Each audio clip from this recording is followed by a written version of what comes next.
కూకట్పల్లి అభివృద్ధి కోసం పైసా ఇవ్వకుండా వేల కోట్ల రూపాయల భూములను కాంగ్రెస్ ప్రభుత్వం అమ్ముకుంటోందని ఎమ్మెల్యే మాధవరం కృష్ణారావు ఆగ్రహం వ్యక్తం చేశారు. కూకట్పల్లి హౌసింగ్ బోర్డు భూముల వేలంపై కేపీహెచ్బీ కాలనీ కార్పొరేటర్ మందరి శ్రీనివాసరావు ఆధ్వర్యంలో సమావేశం నిర్వహించారు.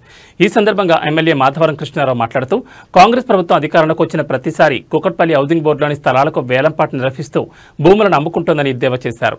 హౌసింగ్ బోర్డులోని విఘ్నేశ్వర ఆలయానికి ఆనుకుని పక్కనే ఉన్న హౌసింగ్ బోర్డు స్థలాన్ని ఆయన పరిశీలించారు.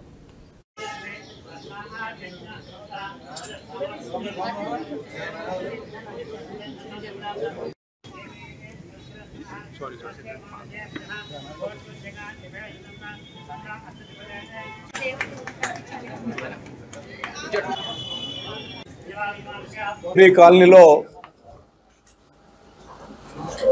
1400 ఎకరాల ల్యాండ్ కేపీహెచ్బీ కాలనీకి సంబంధించినటువంటి ల్యాండ్ గతంలో 1983లో అన్న ఎన్టీ రామారావు గారు స్థాపించినటువంటి కాలనీ. ఇది ప్రజలకు ఎమ్యూనిటీస్ ల్యాండ్ అనేటటువంటిది కూడా సుమారు 1400 ఎకరాల్లో 10% ల్యాండ్ వదలవలసినటువంటి అవసరం ఉంది. అదేవిధంగా ఈ నడమ 2005 నుంచి కూడా కాంగ్రెస్ గవర్నమెంట్ వచ్చింది అంటే ఆ రోజుల సుమారుగా 3000 కోట్ల రూపాయల ల్యాండ్ హౌసింగ్ బోర్డు ల్యాండ్ అమ్ముకొని కాంగ్రెస్ పార్టీ దానాదత్తం చేసుకుంది. అప్పుడు మినిస్టర్ ఉత్తమ్ కుమార్ రెడ్డి గారు ఉండే హౌసింగ్ మినిస్టర్.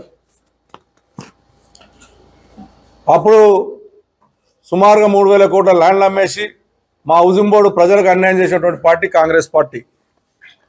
మరి 10 సంవత్సరాలు తెలంగాణ రాష్ట్రం ఏర్పడిన తర్వాత కేసీఆర్ గారి నాయకత్వంలో ఒక్క గజం జాగా కూడా కేపీహెచ్బీ కాలనీలో గజం జాగా కూడా అమ్మలేదు. మేము ఒక గజం జాగా కనీసం టీఆర్ఎస్ పార్టీ ప్రభుత్వం ఏర్పడిన తర్వాత కేసీఆర్ నాయకత్వంలో ఒక గజం జాగా హౌసింగ్ బోర్డు ల్యాండ్ అమ్మలేదు.